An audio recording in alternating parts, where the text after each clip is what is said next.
Welcome back to Adam's Scary Stories and to the dead of night. The world outside is asleep, but here the darkness is wide awake.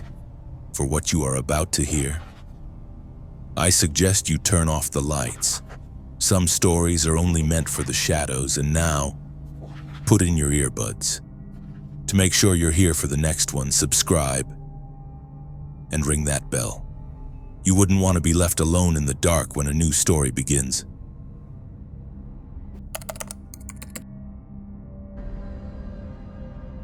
My name is Patrick McCabe. To be honest, that part of my life is a blur, a nightmare I'm still not sure I've fully woken up from. Before the incident, my biggest problem was my teeth. I'd always had messed up teeth growing up, atrociously bad, and because of that and a few other complications, I got my wisdom teeth out late in life. Most people get it done sometime in high school or at the latest early in their college years. But I put it off until after I graduated. The procedure was a horrific experience. I won't bore you with the agonizing details of my recovery, but there's one thing you need to know. The pain was so severe that I couldn't sleep through the night without painkillers. I developed a system. I'd wake myself up every 3 hours to take another pill, cycling between the 2 different medications I'd been prescribed. It was awful, but it was the only thing I could do to prevent the crushing toothaches that would literally have me in tears. Needless to say, my sleep schedule was completely destroyed. My body grew accustomed to 3-hour cycles of sleep followed by periods of being awake. Even after my recovery was over, returning to a normal pattern was difficult. Honestly, that was the worst part. The sleep deprivation. It wasn't normal. I'm telling you, I didn't even feel human after a while. It was like I had become something else, a creature that just woke and slept. I don't even want to think about it. It was during the first week of my recovery. It must have been around 4 a.m. when I woke up to take my meds. That night, for whatever reason, I couldn't fall back asleep afterward. I don't know if it was because of my condition or because the AC in my room had stopped working, but it was incredibly hot. The air was thick and suffocating. I remember tossing and turning for about 10 minutes before deciding I had to do something about the heat. The only thing I could think of was to open my bedroom window. I did, and it helped a little, but sleep was still a distant dream. So there I was, lying miserably in bed, praying with every fiber of my being that I would just fall asleep. But of course I didn't. That's when I started to pick up on a strange noise coming from outside my window. I never slept with my window open, so at first I figured it was just some normal outdoor sound I wasn't used to hearing. But the more I listened, the more I got the feeling that it wasn't a normal sound. It sounded like scratching, as if some kind of animal were dragging its claws on something. That's the best way I can describe it. After a moment, the noise got louder, and I realized it sounded like it was coming from above me, from the roof. And then, a few seconds later, the noise started moving above me, gradually fading out of earshot. At that point, I was pretty positive it was some kind of critter messing around on the roof. My family lives in a wooded area, so we've had our fair share of curious raccoons and pest infestations. I really wanted to just ignore it and go back to sleep, but I knew my dad would be livid if something burrowed into our attic again.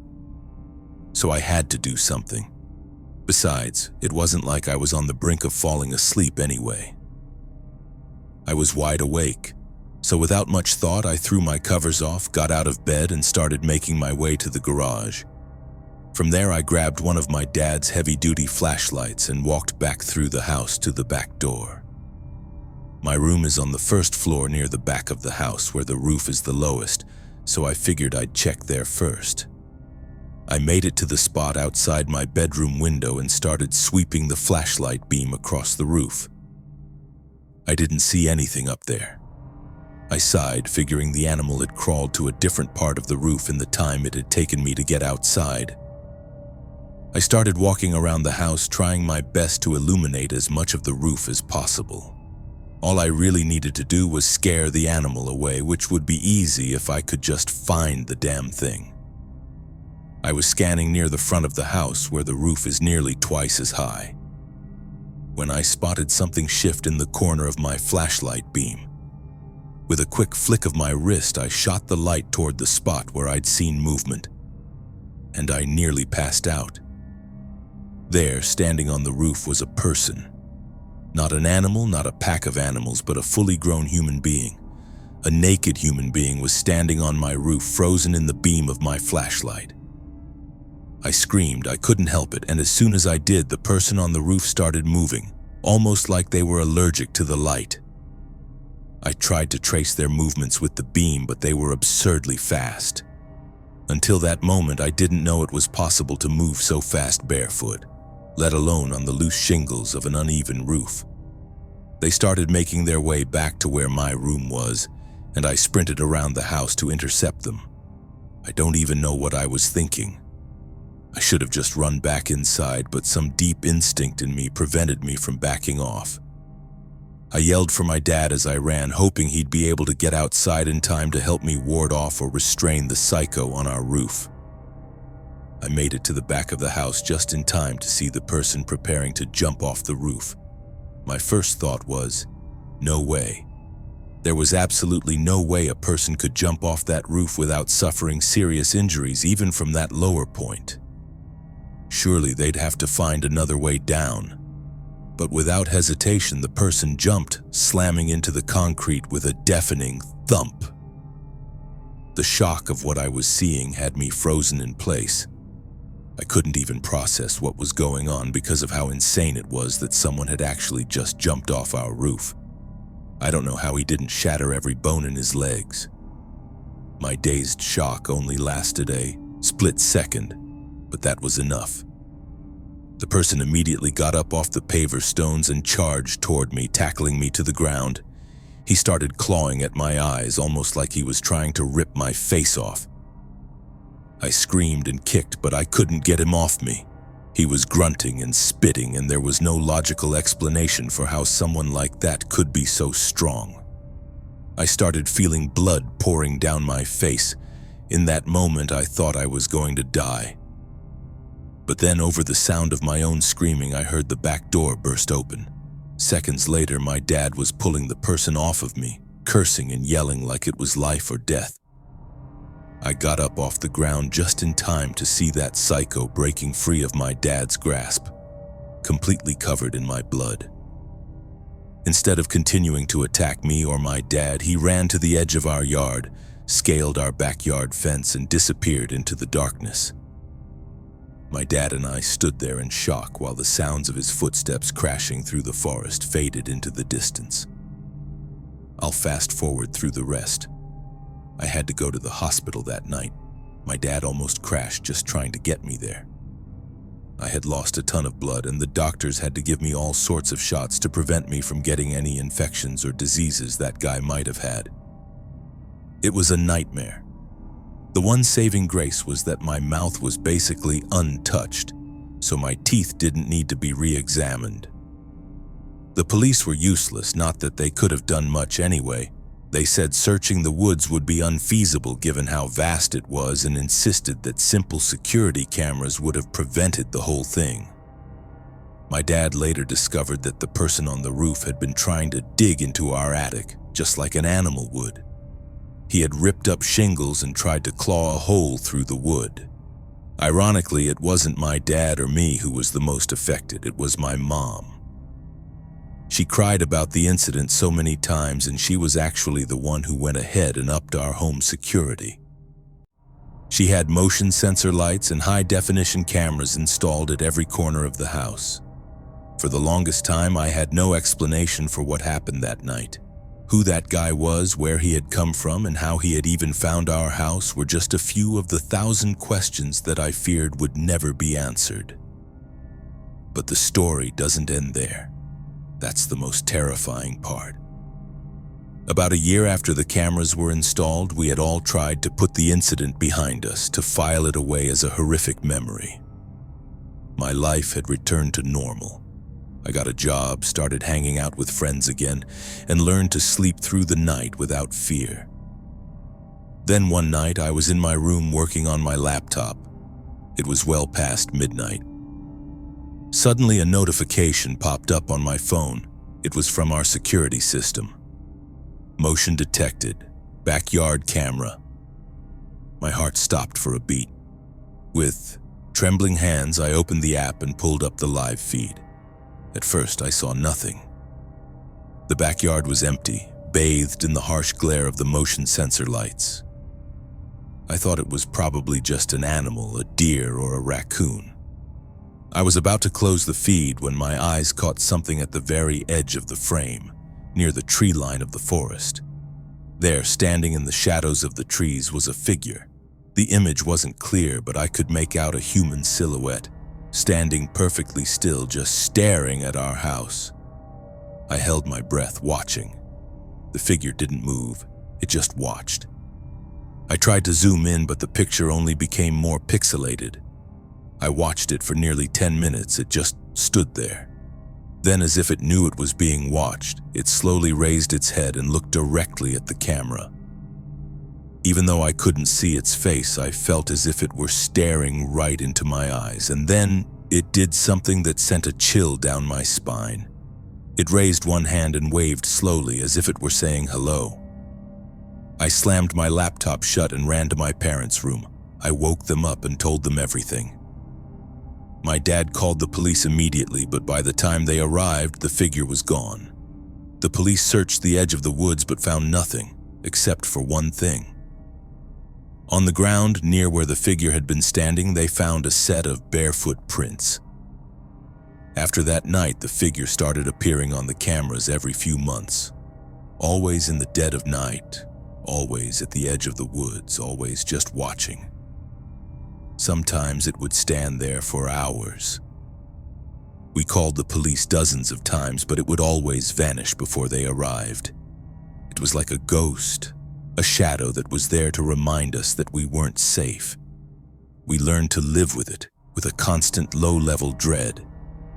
We knew it was out there, but as long as it kept its distance, we told ourselves we were safe. That was my biggest mistake. Last week, I came home late. As I got out of my car, I realized the motion sensor lights weren't on. The entire house was shrouded in darkness. I felt a strange sense of unease, but brushed it off and went inside. The next morning, my dad discovered that someone had cut the wires to all the lights. And not only that, the lens of the backyard camera had been scratched, rendering it useless. Since that day, I haven't been able to sleep. I jump at every creak. Every shadow feels like a threat. I no longer have the sense that it's just watching from a distance. I feel like it's getting closer. The police say they can't do anything until a crime is committed, but I know deep in my gut that it's just waiting. I don't know what it wants. I don't know who it is. But I know one thing. It's not a ghost or some supernatural creature. It's human flesh and blood, and that's what makes it so terrifying, because a ghost can only scare you, but a person can break you. I'm writing this story because I feel like I'm running out of time. Tonight, as I'm writing this, I can hear that same scratching sound coming from my roof, the same sound I heard all those years ago, but this time, I'm not going outside to look. Freedom. That word has always been the cornerstone of my life. I've spent my entire existence chasing one goal: to be accountable to no one. No boss, no wife, no obligation that could tie me down. My name is Mark, and I'm in my mid-30s, living alone in a small house that serves as the fortress for my independence. One bedroom, one bathroom, and a small office where I conjure my magic. I'm a freelance sound designer, which means my hours are my own. I'm a creature of the night, an owl who finds his creative peak when the rest of the world is asleep. My nights are a sacred ritual. The city's hum fades into silence, the phone stops ringing, and it's just me, my headphones, and the sound waves. I build soundscapes for video games and films. The patter of footsteps, the creak of a door, a distant scream. I replicate reality, twist it, and create a new, terrifying truth.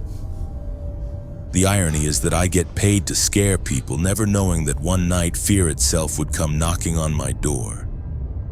On this particular night, I was completely immersed in my work. I was designing the sound for an indie horror game set in an abandoned hospital. My task was to create the audio for a specific scene where the player walks down a long, dark hallway. I needed sounds that would make the player feel like they weren't alone. I spent hours experimenting with different layers, the drip of water, distant whispers, the faint rustle of cloth. It must have been around 3 in the morning.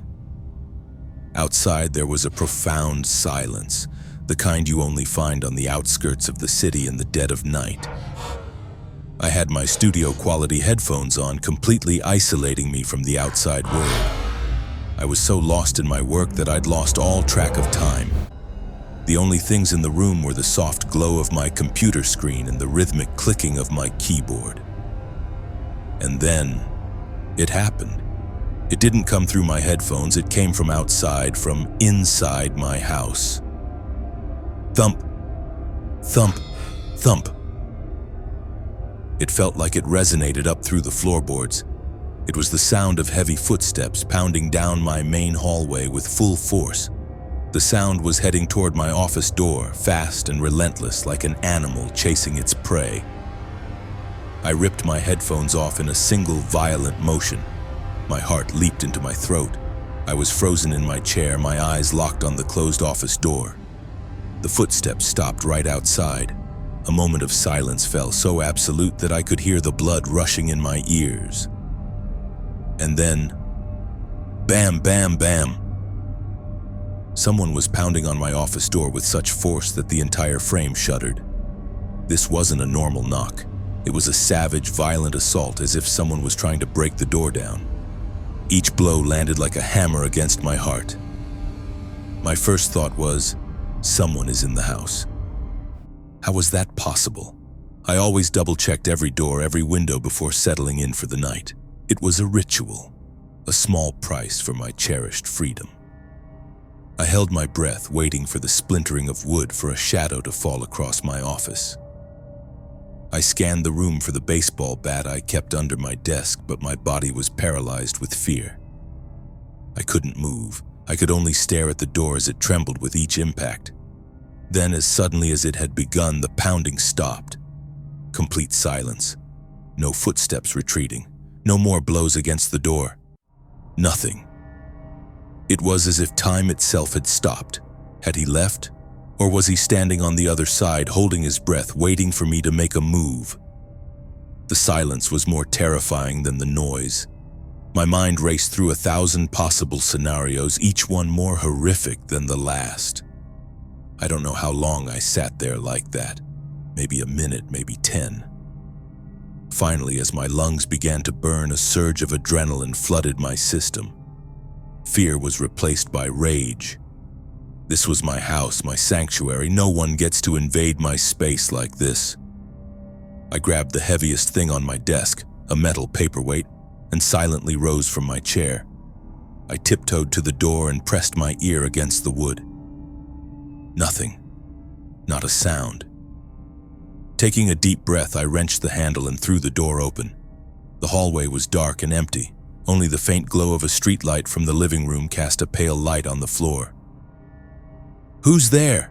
I yelled, my voice trembling but laced with fury. "I've called the cops." It was a lie, but I hoped it would be enough to scare them off. No answer. I crossed the threshold of my office and stepped into the hall. My heart was still hammering against my ribs. I searched the living room, the kitchen, the bathroom, everywhere. The house was small, there weren't many places to hide. Behind closets, behind the shower curtain, under the bed. Nothing. No one. Then I checked the most crucial thing, the entrances. I checked the front door. It was double locked from the inside. The back door was also bolted, the chain still in place. I checked every single window, even the small one in the bathroom. Everything was sealed tight. It was impossible. There was no way someone could have gotten in and then vanished without a trace. My anger began to recede, replaced once again by fear, but this time it was a different kind. It was the fear of confusion, of uncertainty. Had I imagined it all? Had hours of working on terrifying sounds made my own mind play tricks on me? No, it couldn't be. The sounds were too real. I had felt the vibrations of the pounding through the soles of my feet. It wasn't a hallucination. I went back to my office and with shaking hands dialed 911. When the operator asked about the nature of my emergency, I hesitated. What was I supposed to tell her? I think someone was in my house, but they're gone now, and I have no idea how they got in or out. It sounded insane.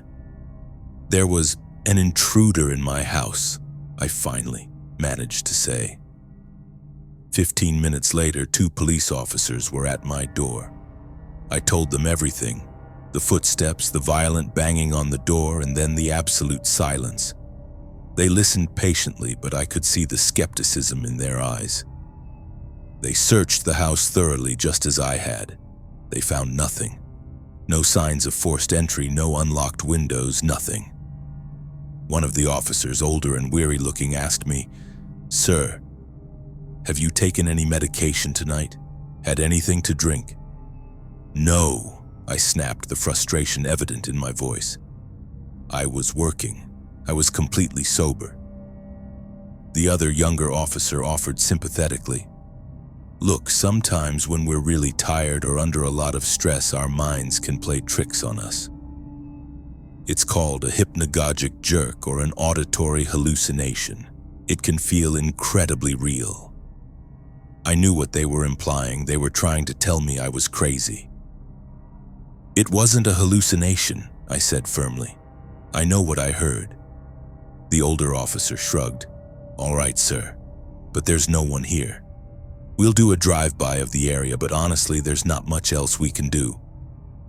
After they left, I locked the front door 3 times. I didn't sleep again that night. I sat in the living room with the baseball bat in my hands, jumping at every creak, eyeing every shadow with suspicion. The next few weeks were hell. I couldn't focus on work. Every time I put on my headphones, I felt a phantom presence behind me. I stopped listening to the sound effects I'd created because they reminded me of that night. I installed cameras in every corner of the house, but the footage never showed anything out of the ordinary. I started to doubt myself. Were the cops right? Was it all a product of my overworked mind?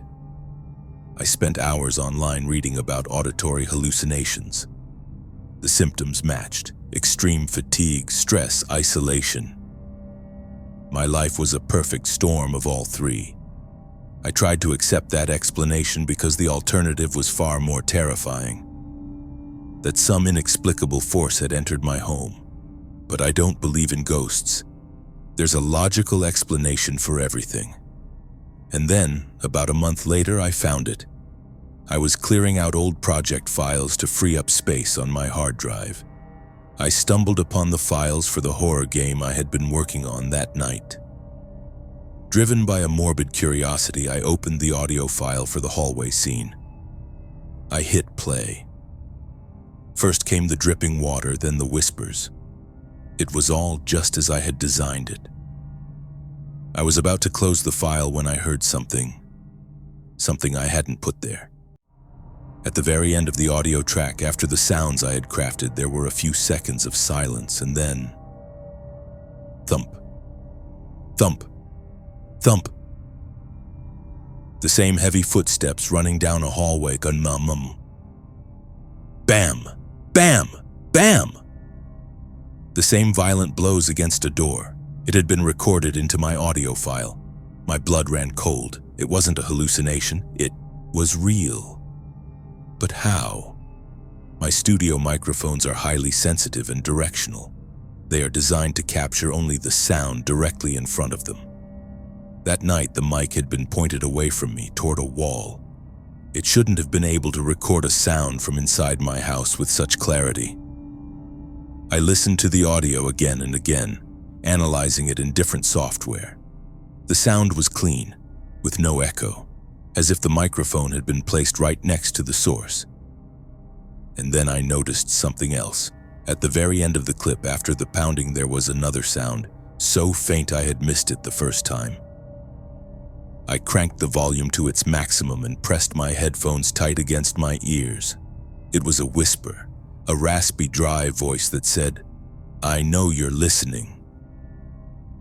I didn't spend another night in that house. I left all my equipment, all my belongings, and went to a friend's place.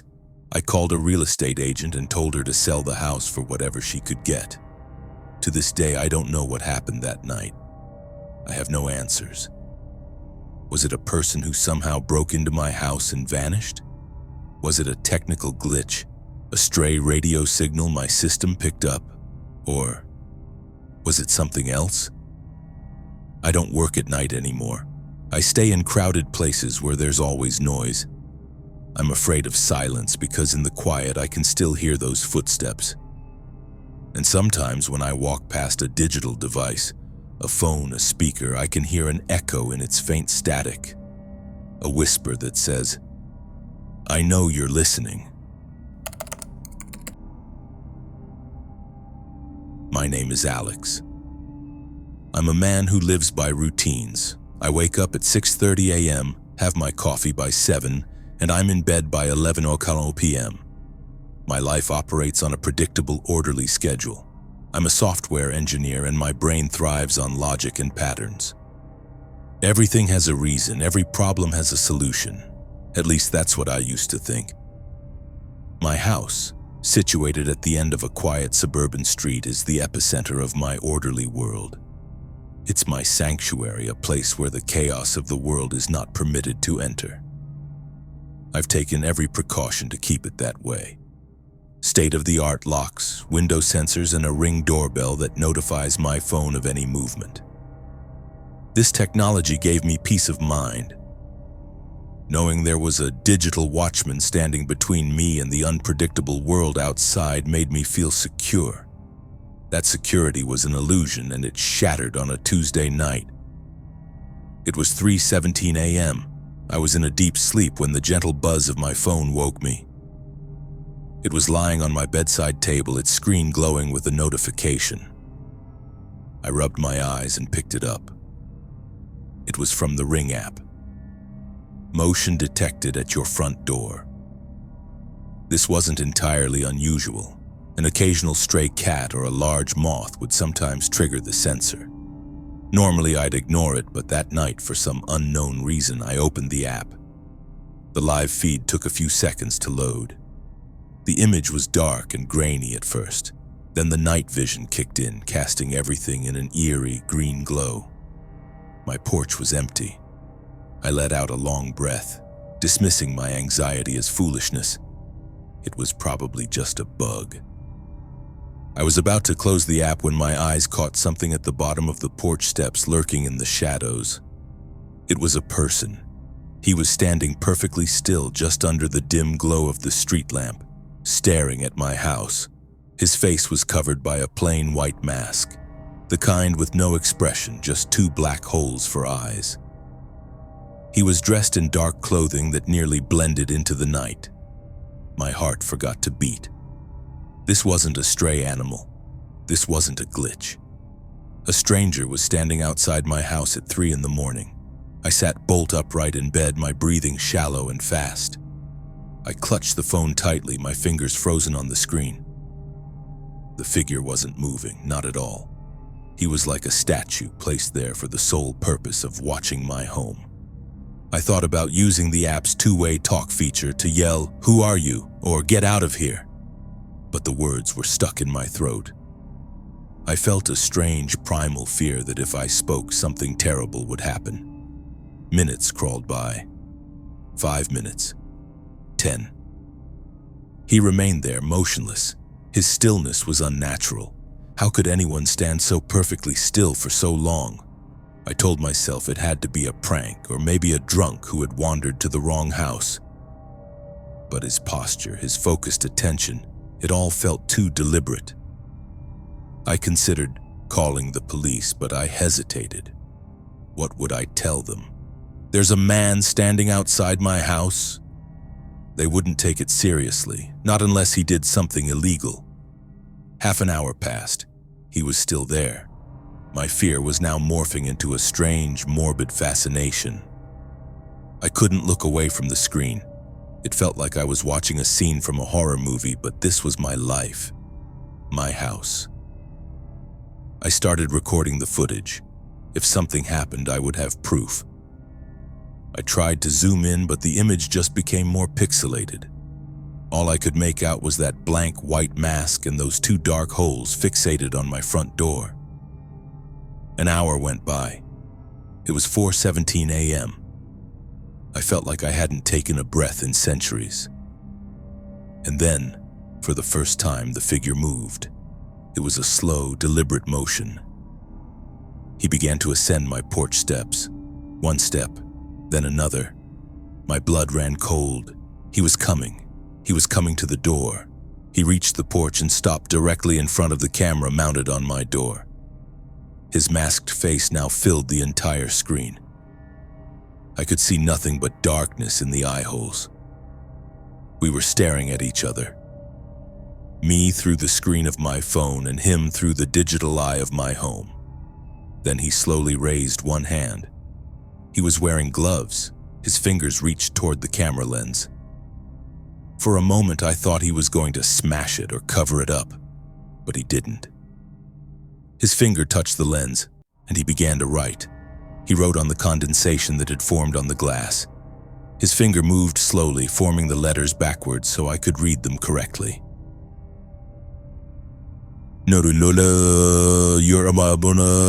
Awake. As the last letter was completed, he lowered his hand, glanced one last time into the camera, and then turned and walked away as silently as he had arrived.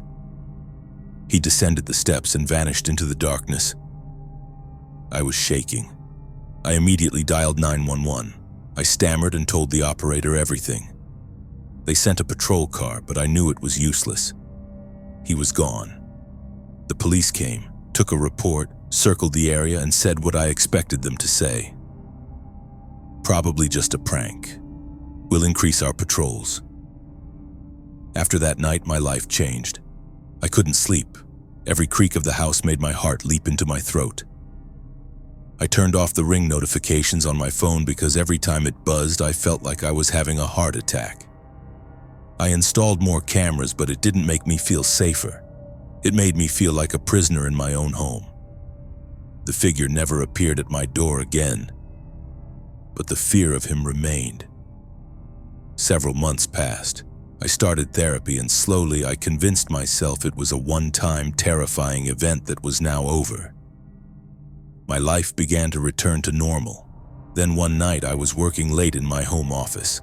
I had recently installed a new security software that monitored my home network for any unusual activity. Around 2 a.m., I got an alert. Unknown device attempting to access network. I pulled up the device details. Its name was The Watcher. My blood froze. This wasn't a hacker. It was him. He was trying to connect to my Wi-Fi. I immediately blocked the device and shut down my entire network. I stayed up all night watching every shadow with suspicion. The next day, I contacted a cybersecurity expert. He analyzed my network and told me the attempt had been made from extremely close by, probably from across the street. He also said it wasn't an amateur attempt. It was sophisticated, complex. But the most terrifying discovery was this. The expert found something in the system logs of my Ring doorbell. The footage from that night, which I had saved, had a tiny hidden data file attached to it. The file had been created the moment the figure touched the camera lens. The expert decoded it. It was a simple text file. It contained only one sentence. Your turn. Since that day, I know it isn't over. It was just an intermission. He wasn't a prankster. He wasn't a drunk. He is something else. Someone who understands technology, who understands fear. I don't feel safe in my house anymore. I don't feel safe anywhere. Every time my phone buzzes, every time I get an anonymous email, every time my neighbor's Wi-Fi signal pops up on my phone, I wonder, is it him? He hasn't come to my door again, but he doesn't need to. He's in my phone, in my computer, in my head. He's watching me. I know it. And the most terrifying part is that I don't know what your turn means. I don't know what I'm supposed to do. I can only wait. And this waiting, this silent, unending suspense is far more terrifying than the man who stood on my porch that night. My name is Tom. I've always been the kind of person who likes to see the world from a different angle. Maybe that's why I got into photography and then taking that hobby a step further into flying drones. For me, there was a strange sort of peace in launching my DJI Mavic 3 into the air and watching my quiet suburban neighborhood from a bird's eye view. The rows of houses, the neat streets, and the blue swimming pools in the backyards. It all painted a picture of an orderly and peaceful world from above. It was a sense of control, a power I never felt while on the ground. I'm a graphic designer and work mostly from home, so I have plenty of time for my hobby. I often fly my drone in the evening when the sun is setting and the golden hour is in full glory. That day was no different. It was a hot and humid evening in August. I launched the drone from my backyard and slowly ascended until my own house looked like a tiny box. I started circling the drone over my neighborhood, watching the 4K footage on my controller's screen. I always respected my neighbor's privacy, so I never flew too low or lingered over any single house for too long. My goal was simply to capture beautiful scenery. I had been flying for about 10 minutes when I passed my drone over Mr. Henderson's house. He was an old and solitary man who lived 2 houses down from me. His wife had passed away a few years ago, and since then he rarely came outside. His house was always quiet, and his backyard, which had a large swimming pool, always seemed empty. As the drone passed over his house, my eyes fell on his pool. The water was perfectly still and clear as glass, shimmering in the sunlight. But in the middle of that blue water, something was wrong.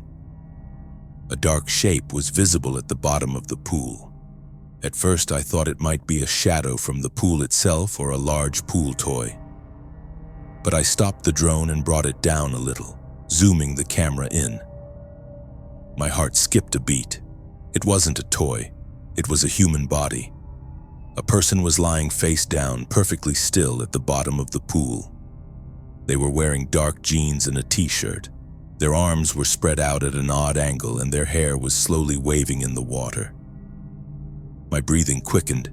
I held the drone hovering in place, trying to believe my own eyes. Had Mr. Henderson fallen into the pool? Was he okay?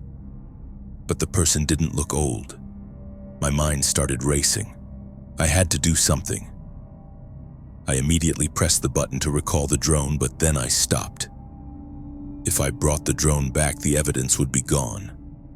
With trembling hands, I started a screen recording on my phone. Then I dialed 911. My voice was shaking as I gave the operator my name and address. "What is the emergency?" the operator asked in a calm voice. "There's a body in my neighbor's swimming pool." The words felt strange and unreal coming out of my mouth. "I'm looking at it with my drone. At 128 Oak Street, Mr. Henderson's house." "Okay, sir, stay calm. We're sending a unit. Can you still see it?" "Yes," I replied, my eyes glued to the controller's screen. "It's still there, face down. Can you tell who it is?" "No, I can't see the face. It's not moving, not at all." "Okay, sir, stay on the line. Police are on their way." I stood there with the phone pressed to my ear, my eyes fixed on the horrific scene on the screen. Every second felt like an hour. I kept watching the lifeless body, 1,000 questions swirling in my mind.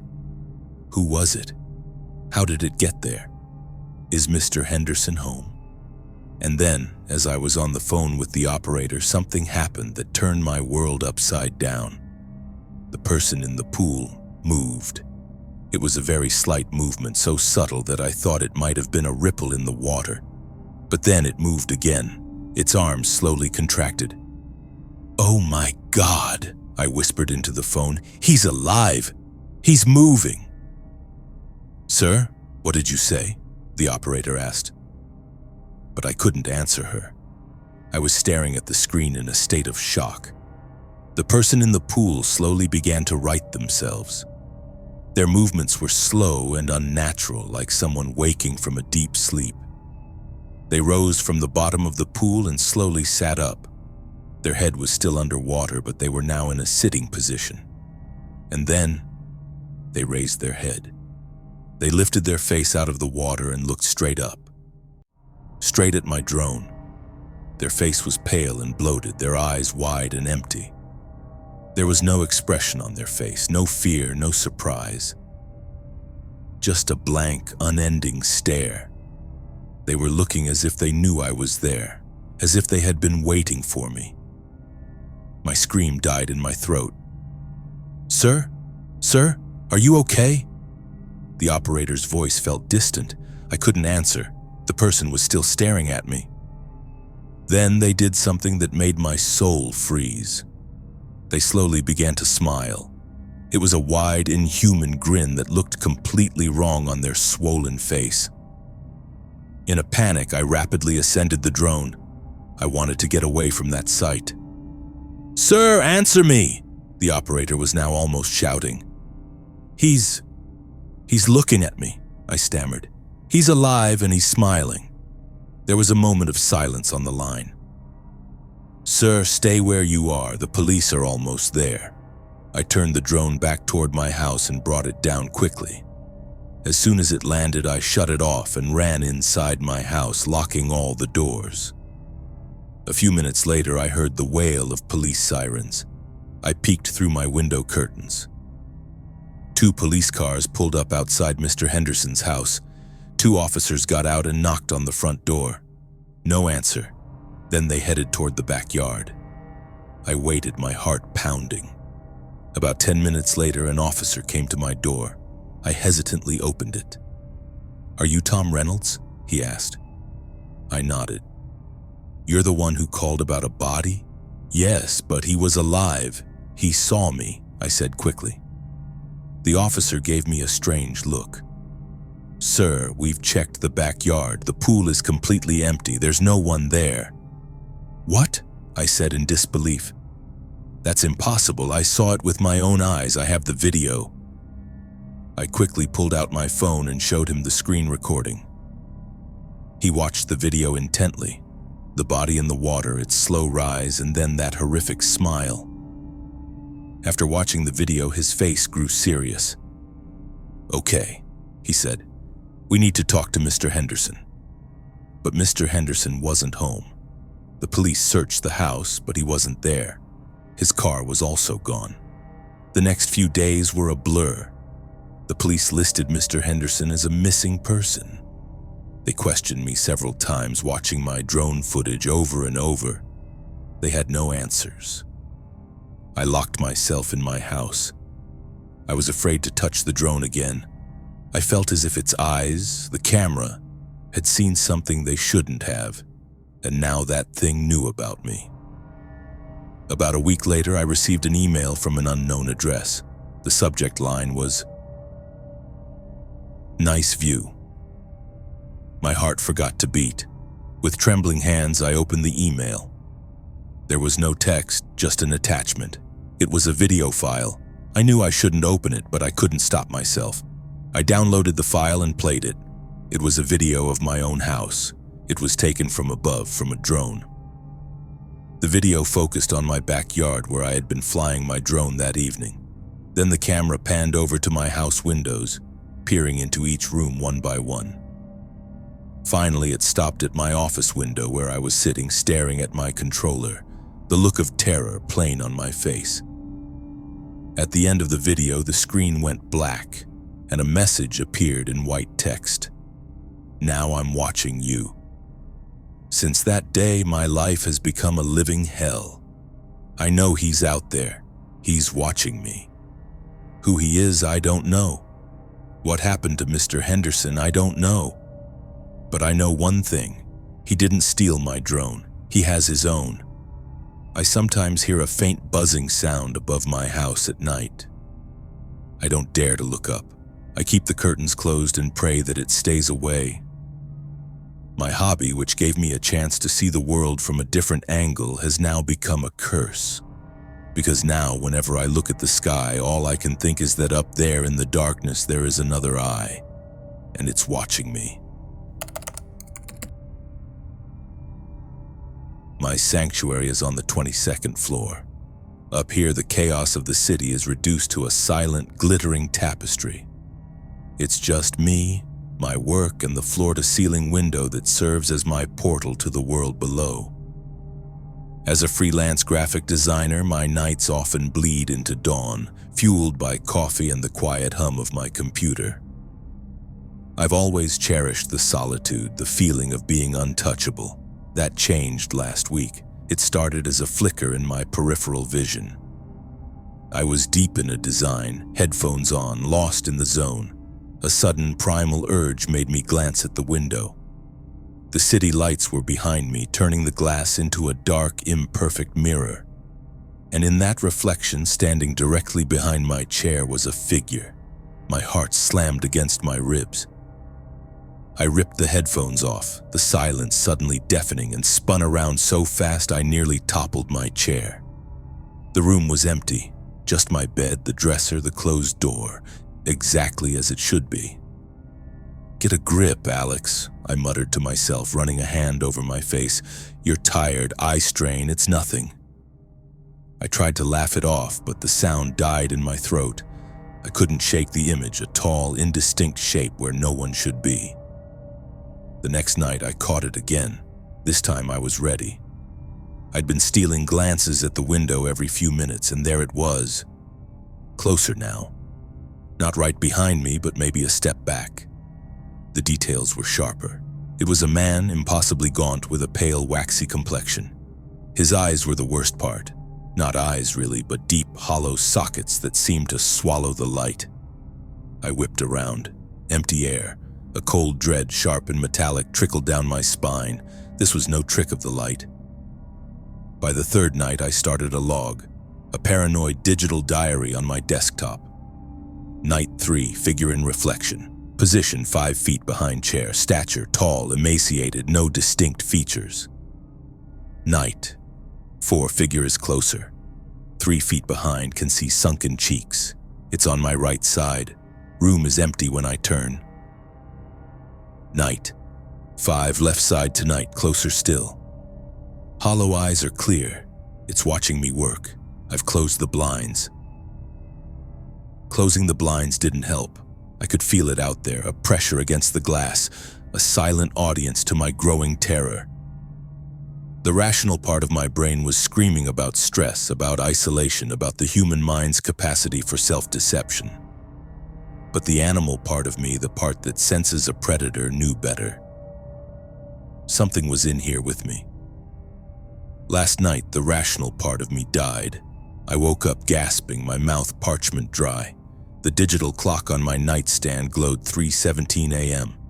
The room felt heavy, charged with a static energy that made the hair on my arms stand up. I stumbled out of bed, my legs unsteady, and padded barefoot to the kitchen for a glass of water. I drank greedily, the cold water a shock to my system. As I lowered the glass, my eyes drifted to the window above, the sink. It was a smaller window, but just as dark, just as reflective. He was there, not in the reflection. On the other side of the glass. 22 floors up, suspended in the night air, his gaunt, pale face was pressed against the pane. Those hollow sockets were fixed on me. His lips, thin and bloodless, were stretched into a grin, a horrifying rictus smile that held no joy, only a terrible, patient knowledge. I tried to scream, but my lungs were frozen blocks of ice. I was paralyzed, locked in that monstrous gaze. Slowly, deliberately, he raised a hand. It was skeletal, all long, thin fingers and prominent knuckles. He pressed his palm flat against the glass. And then, the impossible happened. In the reflection of the window, I saw his pale, cold hands resting on my shoulders. I felt nothing. Nothing but the chill of the air conditioning on my skin. But in the glass, they were there, clear as day. My own horrified reflection and his hands upon me. The entity outside, and its impossible touch inside. I forced myself to turn my head, breaking the trance, looking at my own shoulders. Nothing. But when I looked back at the reflection, the hands were still there. A phantom weight I could see but not feel. Outside, the thing peeled its palm from the glass. It maintained that awful smile, its head tilting slightly as if studying a fascinating insect. And then it simply dissolved. It didn't fall, it didn't float away. It vanished into the blackness, becoming one with the night. My legs gave out. I crumpled to the cool kitchen tiles, my entire body trembling uncontrollably. I curled into a ball, tears of pure, undiluted terror streaming down my face. I don't know how long I lay there before I could muster the strength to crawl back to my room, pull the blankets over my head, and wait for the sun. When dawn finally broke, pale and weak through the closed blinds, I felt a sliver of courage. It was a dream. A hallucination? It had to be. I walked to the living room window, my heart pounding a frantic rhythm against my ribs. I stared at the large pane of glass, and there, at about chest height, was a smudge. It wasn't a random smudge of city grime. It was a distinct, greasy imprint of a long-fingered hand. I leaned closer. A faint, sickening odor rose from it, the smell of old dust and decay, of a tomb long sealed. That's when I knew, with a certainty that shattered my reality, that it wasn't over. I called building management. The superintendent, a guy named Frank, came up. I showed him the smudge. He chuckled, wiping it away with his sleeve. Birds, maybe. Weird atmospheric pressure. Or you got one of those window-washing rigs passing by. Don't worry about it, pal. I thought about calling the police. What would I say? Hello, 911? There's a floating man outside my 22nd floor apartment who touches me in reflections. They'd send a crisis team, not a patrol car. I called my best friend, Sarah. She listened patiently, her silence growing heavier with each unbelievable detail. Alex, she said softly when I finished. That sounds terrifying. But you've been under a lot of pressure, all these late nights. Maybe you should come stay with me and Mark for a few days. She thought I was cracking up, and maybe I am. But the proof was on that glass. The smell is still in my nostrils. Tonight I've taken precautions. My laptop is open, its webcam recording the entire room. I've moved my desk to the far corner, my back to a solid wall. The blinds are open. I need to see him coming. I need proof. The city glitters, indifferent. My coffee has gone cold. Every shadow in the room seems to twitch and breathe. He's out there. I can feel his gaze like a physical pressure. He comes closer every night. And last night, just before he vanished, his lips moved.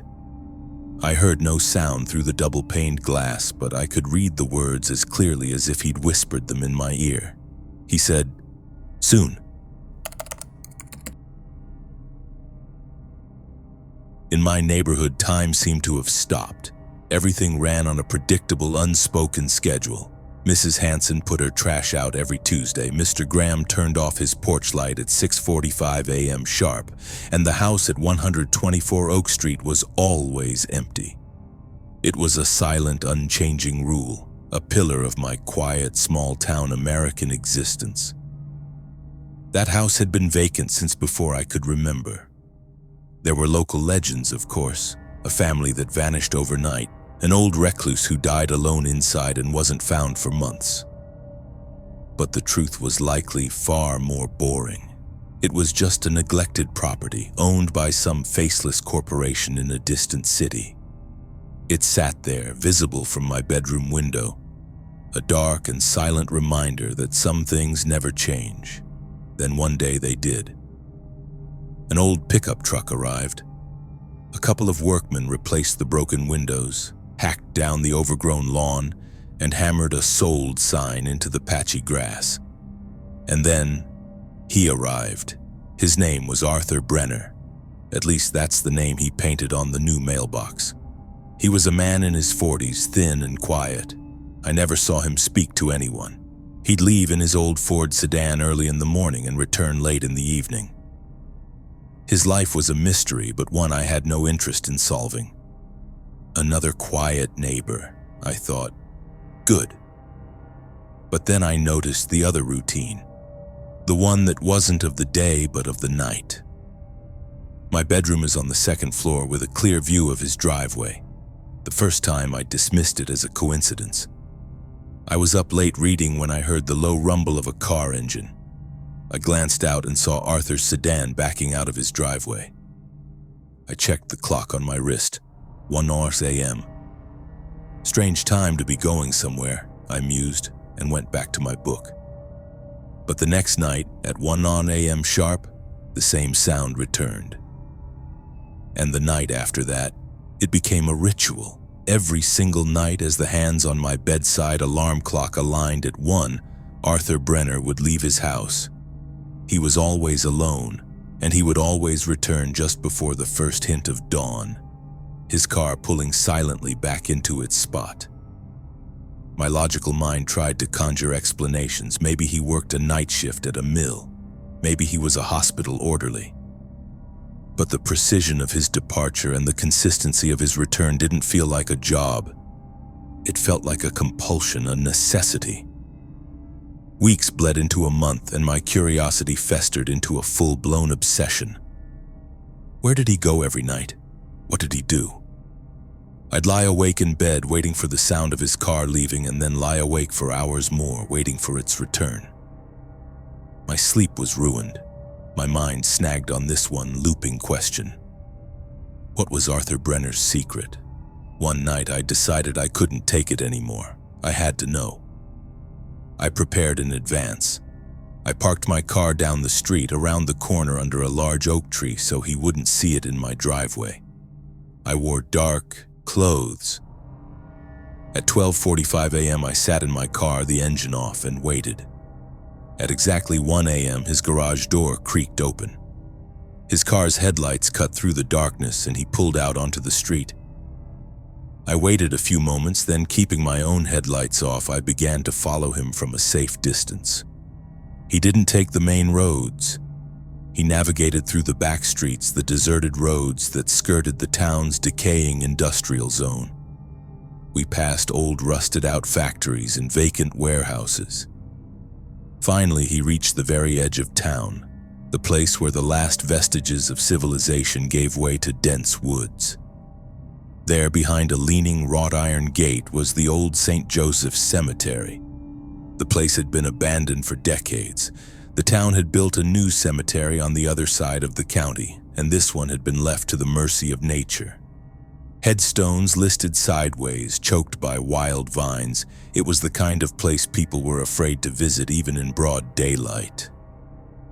Arthur stopped his car outside the gate. I pulled my own car back a little further, concealing it in a thicket of trees where I had a clear view but was hidden from sight. He got out of his car. In his hand was a small canvas bag. He easily unhooked the rusted chain that held the cemetery gate and walked inside. He didn't follow the crumbling gravel paths. He walked straight toward the oldest, most neglected section of the cemetery, where the grave markers were little more than weathered nubs of stone. I killed my engine and listened in the dead silence of the night. I watched as he put the bag down and took something out of it. In the faint moonlight, I saw the metallic glint of a foldable military-style shovel. My heart hammered against my ribs. What was he doing in a cemetery with a shovel? Was he a grave robber? He chose a spot where there was no headstone, just a flat, unremarkable patch of earth, and he began to dig. His movements were practiced and efficient. He wasn't digging a new hole. He was reopening a place that was already there but hidden. He removed the soft topsoil with the care of a gardener tending his prize-winning roses. After about 15 minutes of digging, his shovel struck something hard. He set the shovel aside and knelt. He cleared the remaining dirt with his hands and pulled on a large wooden plank set into the ground. Beneath the plank was a dark, rectangular opening. Arthur peered down into the hole and said something, but his voice was lost to the wind. Then he reached his hand down. I held my breath. My mind was not prepared for what happened next. A second hand emerged from the hole and grasped Arthur's. It was a pale, slender hand. Arthur pulled gently, and a human figure began to emerge from the earth. It was a woman. She was wearing a simple white dress now caked with dirt. Her hair was long and disheveled. She climbed out of the hole and sat on the ground as if just waking from a very long sleep. She brushed the dirt from her clothes, stretched her limbs, and then looked at Arthur and smiled. I was frozen to my car seat. My brain refused to process what it was seeing. It was impossible. It couldn't be real. It was a nightmare, a hallucination brought on by my sleep-deprived mind. People don't just climb out of the ground. Arthur helped the woman to her feet. He handed her his bag, from which she pulled out a coat and put it on. Then together they walked silently out of the cemetery, as if it were the most normal, ordinary thing in the world. I watched them get into Arthur's car and drive away. I stayed there behind the trees, trembling. I threw my car into reverse and sped away from that place as if my life depended on it. That night I didn't sleep a wink. Every time I closed my eyes, I saw the woman emerging from the earth. The next day I watched Arthur's house. He left for work at his usual time as if nothing had happened. But I knew what I had seen was real. Now every night at 1 a.m., I still hear the sound of his car leaving. I don't follow him anymore. I don't have the courage to know more. But now there's a difference. When he comes back before dawn, I no longer hear the sound of one car door closing. I hear two, and that's not the most terrifying part. The most terrifying part is that for the last few weeks I've started to hear the faint melodic sound of a piano coming from his house. Sometimes when the wind is just right, I think I can even hear a woman's laughter. And last night as I was peering through my curtains, I saw two silhouettes in his lit kitchen window. One was Arthur's, the other was a woman's. They were sitting across from each other at a table like any normal couple having a late dinner. I've thought about calling the sheriff, but what would I tell him? That my neighbor goes to a cemetery at night and digs people out of the ground? They would think I was crazy. I have no proof, no photos, no video, only a memory that is eating away at my sanity like a disease. I don't know who Arthur Brenner is or who that woman is. I don't know what he's doing or why. Is he part of some strange, incomprehensible cult? Has he found a way to conquer death? Or is he simply the caretaker of a secret the world should never ever know? I only know one thing. The house at 124 Oak Street is not empty anymore. And the people who live there, they are not like you and me.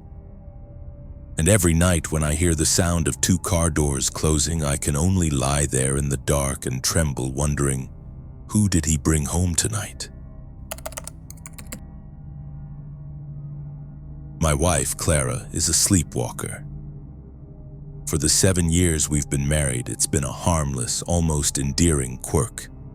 I'd wake to the sound of cupboard doors creaking open and find her standing in the kitchen staring into the abyss of our pantry. A gentle touch on her elbow, a soft, "Come back to bed, sweetheart," and she'd follow me, her eyes glassy and unseeing, returning to a dreamless slumber the moment her head hit the pillow. It was our normal. That changed about a month ago. The destination of her nocturnal wanderings shifted. Instead of the kitchen, she began making a beeline for the back door. Our house, a modest split level nestled at the end of a quiet cul-de-sac, backs onto a dense stretch of woods. The back door is mostly glass from waist height to the top, framed by a flimsy aluminum screen door. The first time I found her there, her palms and forehead were pressed against the cold glass. Her breath fogging a small circle, she was whispering. I assumed she was talking in her sleep, a mumbled monologue from whatever dream she was trapped in. I moved to guide her away, but her voice, a dry, rasping version of her own, stopped me cold. "He's waiting for an invitation," she whispered, her tone flat and factual. A chill, sharp and immediate, prickled the back of my neck. "Who is, honey?" I asked, keeping my voice low and calm, the way you'd speak to a spooked animal. "The man with the smile," she said, her voice devoid of all emotion. "He can't come in unless we ask him." The woods were a wall of pure blackness. There was nothing out there. There couldn't be. But in that moment, the darkness felt attentive. I hurried her back to bed, her body rigid and uncooperative. That night, for the first time, I locked our bedroom door. The sleepwalking episodes continued, each one a variation of the same terrifying theme. She'd stand at the back door, whispering to the smiling man, pleading with him to be patient, assuring him his time would come. I started sleeping with one eye open, my rest punctuated by the soft creak of the floorboards as she slipped out of bed. I became a creature of the night myself, a silent sentinel guarding my wife from a threat only her sleeping mind could perceive. The rational part of me, the part that worked as a data analyst and believed in spreadsheets and logic gates, fought a losing battle. It was stress. It was a parasomnia. It was anything but real. But the primal part of me, the part that evolved to sense predators in the dark, knew better. Her fear was a tangible thing, a sour scent in the air, even if she never remembered it in the morning. I finally took action. I went to the hardware store and bought the heaviest duty bolt lock I could find. It was made of solid steel, a thick, unforgiving bar of metal. I installed it high up on the door frame, well above her reach. That night, I felt a semblance of peace. The physical barrier felt like a metaphysical one. I had drawn a line. Whatever this was, it was not crossing my threshold. For a week, it worked. Clara's sleepwalking seemed to cease. I started to breathe again. I chalked it up to a strange, temporary psychological episode. We even joked about it over coffee one morning, the bright sun bleaching the night's horrors into a funny anecdote. "You were talking about a smiling man," I said lightly.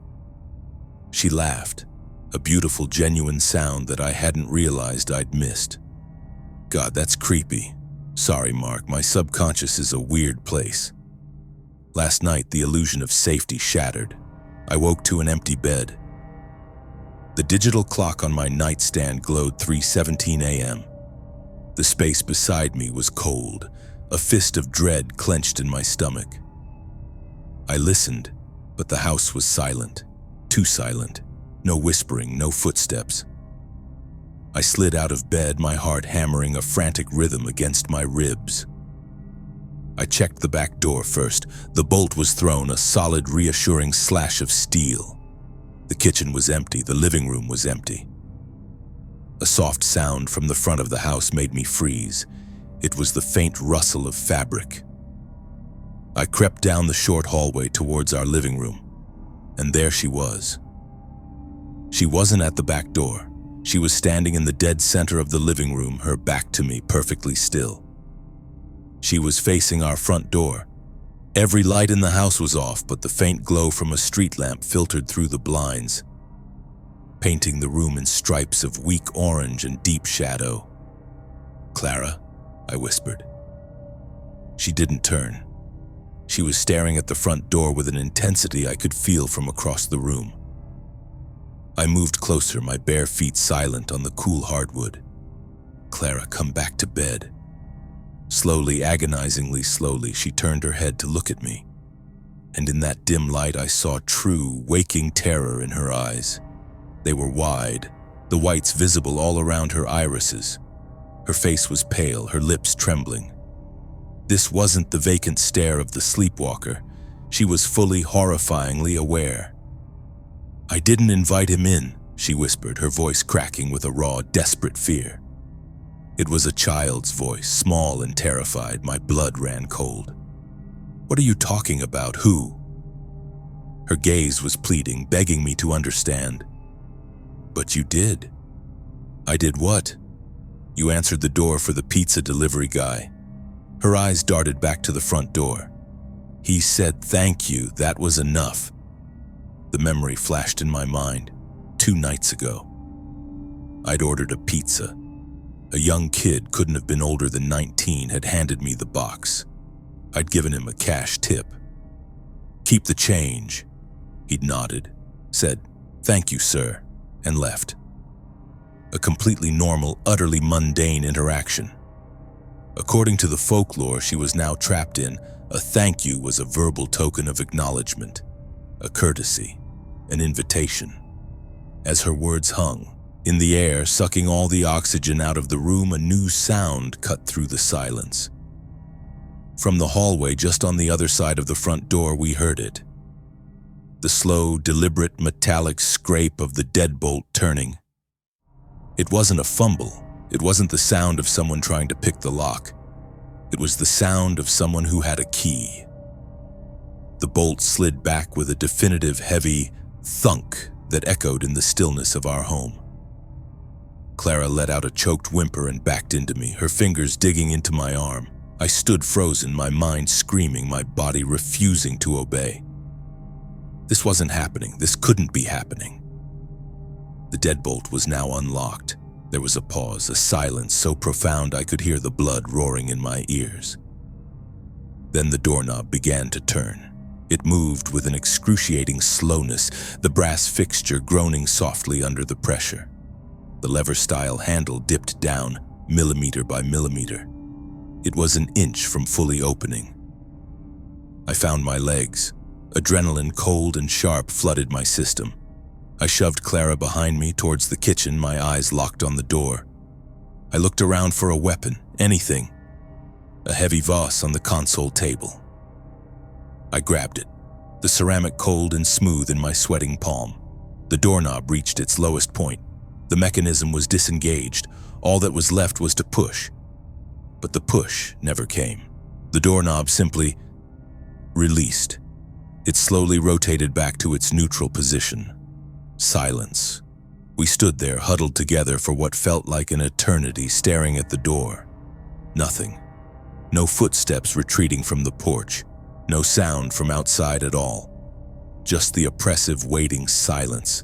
After 5 minutes, maybe 10, my fight-or-flight response crumbled into a shaky, confused dread. I had to check. I had to know. "Call 911, I hissed at Clara, who was trembling violently. She didn't move.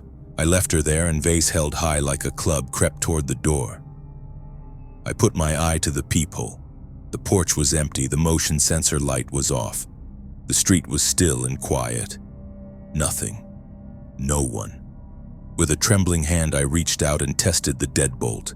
It was unlocked. I quickly twisted it, re-engaging the bolt with a sound that seemed obscenely loud. My heart was trying to beat its way out of my chest. I turned back to Clara. She was still standing in the same spot, her arms wrapped around herself, rocking slightly. "There's no one there," I said, my voice shaking. "It's okay, there's no one there." She looked at me, and the terror in her eyes had been replaced by a deep, bottomless pity. "You locked him out," she whispered, "but he knows we're home. He's very patient." I didn't sleep the rest of the night. I sat in a chair facing the front door, the vase on my lap, listening to every tiny sound the house made. The police came, did a perfunctory walk around the property, found no signs of forced entry, and left with a sympathetic but dismissive attitude. "Probably kids playing a prank," one of them said. "The wind," suggested the other. They didn't see the look in Clara's eyes. They didn't understand that the threat wasn't a person trying to get in. The threat was the knowledge that we might have already inadvertently invited something in. The sun is up now. It's a bright, cheerful Saturday morning. Clara is making coffee in the kitchen, behaving as if last night was a bad dream. But she's avoiding looking at the front door. I'm sitting at the dining table, writing this down because I feel like I'm going insane. The rational part of my brain is still scrambling for an explanation. A coincidental prank, a malfunctioning lock, a shared psychological break. But then I remember the sound, the sure, deliberate ownership in that turning deadbolt. It wasn't forced, it was used. And I keep thinking about what Clara said. He's very patient. The bolt lock is engaged, the doors are locked. But a new, terrifying question has taken root in my mind, a question that ensures I will never feel safe in this house again. If he already has an invitation, what are locks but a minor inconvenience for a guest who has already been welcomed? I've always been a solitary creature by nature. It's not that I dislike people. I just prefer the quiet company of my own thoughts. My home is my sanctuary, a modest one-story craftsman house nestled at the end of a quiet tree-lined street. It's just me here. No pets, no roommates, no complicating attachments. I have a routine, a rhythm to my life that is entirely my own. Or at least it was. The feeling that I wasn't entirely alone started subtly, so faintly that I dismissed it for months. It was the little things, the kind of anomalies you blame on a faulty memory or fatigue.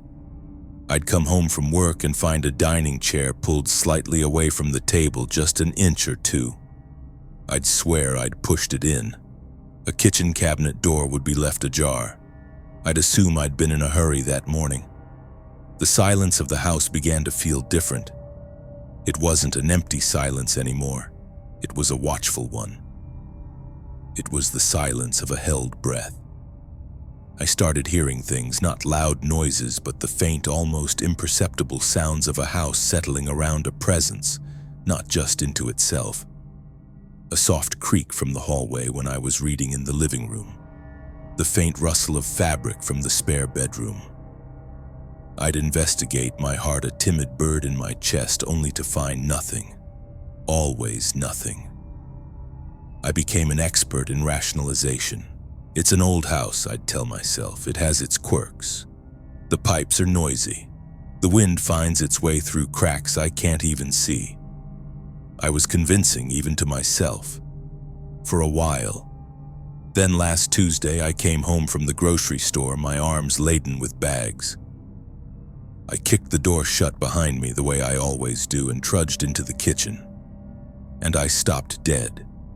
There, in the middle of my clean slate gray kitchen floor, was a single muddy footprint. It was small. Alarmingly so, the size of a child's foot, maybe a 5-year-old's. It was a perfect print from the ball of the foot to the 5 tiny distinct toes. My blood went cold. This wasn't a trick of the light, a shadow, or a memory lapse. This was physical, tangible evidence. Someone or something had been in my house. Panic, cold and sharp, lanced through me. I dropped the grocery bags, a jar of pasta sauce shattering on the floor, but I barely registered it. I grabbed the heavy fire poker from the living room fireplace and conducted a frantic, terrified sweep of the entire house. I threw open closet doors, yanked back shower curtains, looked under every bed. Nothing. The doors and windows were all locked from the inside, just as I'd left them. There was no sign of forced entry, no other footprints. Just that one solitary, impossible mark on my kitchen floor. I cleaned it up, my hands shaking. I told myself it had to be me. I must have stepped in something outside and tracked it in without noticing. It was the only explanation that allowed me to sleep that night. But I knew deep in the animal part of my brain that it was a lie. The print was too small, and it was facing into the kitchen, not toward the door. The next few days were a special kind of hell. Every sound was amplified, every shadow held a shape. I started taking pictures of rooms before I left for work. The chairs at the table, the cabinet doors, the position of a book on the coffee table. I'd come home and compare the reality to the photo. Nothing ever moved. Yet the feeling of being watched intensified. It was a pressure against my skin, a constant unseen gaze on the back of my neck. Then 2 nights ago, the final vestige of my rational world crumbled. I was in bed, swimming in that hazy space between wakefulness and sleep.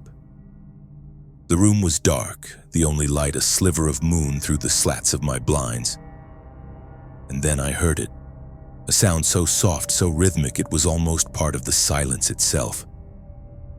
Creak, pause, creak, pause, creak.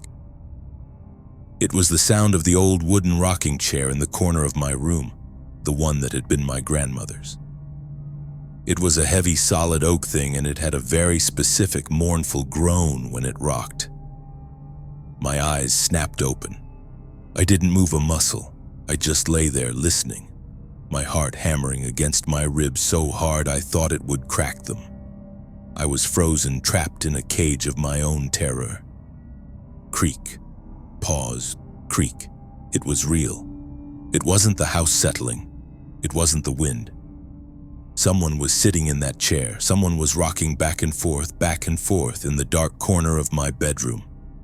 I don't know how long I lay there, paralyzed. It could have been minutes, it could have been an hour. The rocking was slow, patient, relentless. I tried to convince myself to move, to scream, to leap up and turn on the light. But a deeper primal instinct held me down. Don't let it know you're awake, don't acknowledge it. The rocking finally stopped. The silence that followed was somehow more terrifying than the sound itself. It was a waiting silence. I held my breath, my ears straining in the darkness. Then I felt it, a shift in the air next to my bed, a presence. Slowly, so slowly I thought I might be imagining it, I felt the mattress depress slightly near my feet, as if a very small, very light weight had settled there. Tears welled in my eyes, hot and silent. I squeezed them shut, and then a touch. A small, cold hand patted my cheek twice. It wasn't a violent gesture, it wasn't clawing or hitting, it was a pat. A gentle, almost affectionate tap-tap. It was the kind of gesture a child would use to get the attention of a sleeping parent.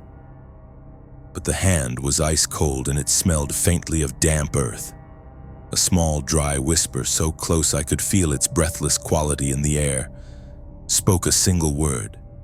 Stay. The weight lifted from the bed. I didn't hear footsteps. I didn't hear the door open. I just felt the presence recede, fading back into the fabric of the house. I didn't sleep the rest of the night. I lay there until the sun came up, stiff with terror. When the gray dawn finally illuminated the room, I looked at the rocking chair. It was still. I looked at the foot of my bed. Nothing. But on my cheek, where the hand had touched me, a faint smudged trace of dirt remained. I haven't left the house since. I called out of work. I've boarded up the house from the inside. I know it's pointless. The locks don't matter. The footprint, the rocking, the touch. It wasn't an intrusion, it was a claim. My unseen house guest is no longer content to just share my space. It has made its presence known. It has laid its cold, small hand upon me. And in that single whispered word, it made its intentions perfectly clear. It's not visiting anymore. It has decided to stay.